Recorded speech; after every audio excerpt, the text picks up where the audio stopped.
food protein-induced entercolitis syndrome? Hands up.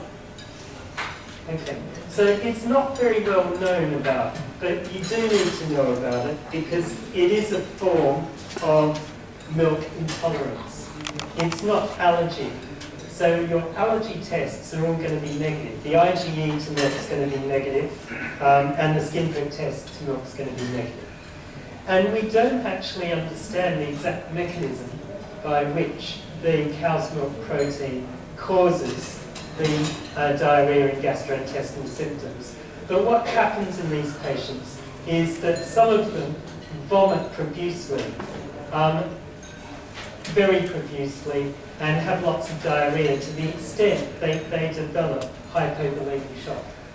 Yeah? And the treatment is not adrenaline in these cases, because adrenaline's not really going to work. What you want to do is you want to lie the child flat.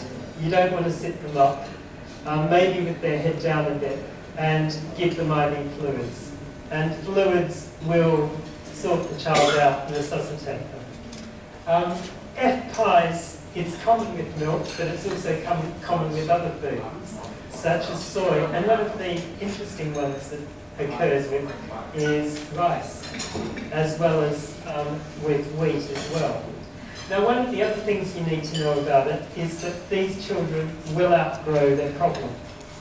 So we used to say that you should avoid the cow's milk or the food until they're 3 years of age.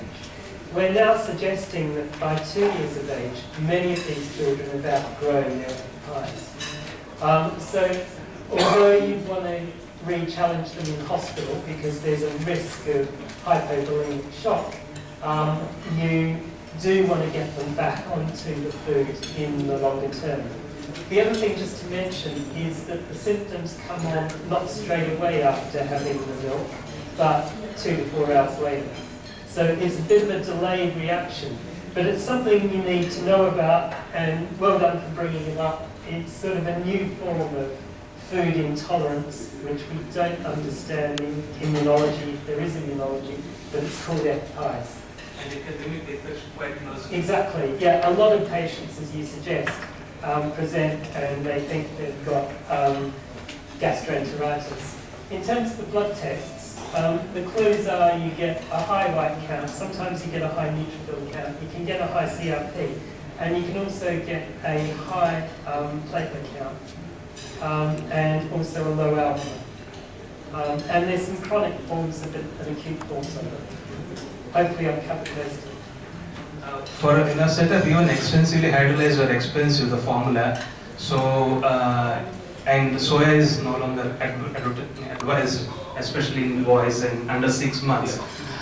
There is some chicken protein-based milk as well. What's your advice regarding it? Because they're cheaper.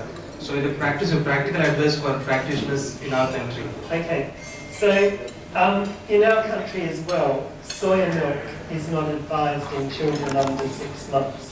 And there's a suggestion that phytoestrogens may be higher and it may have some effect on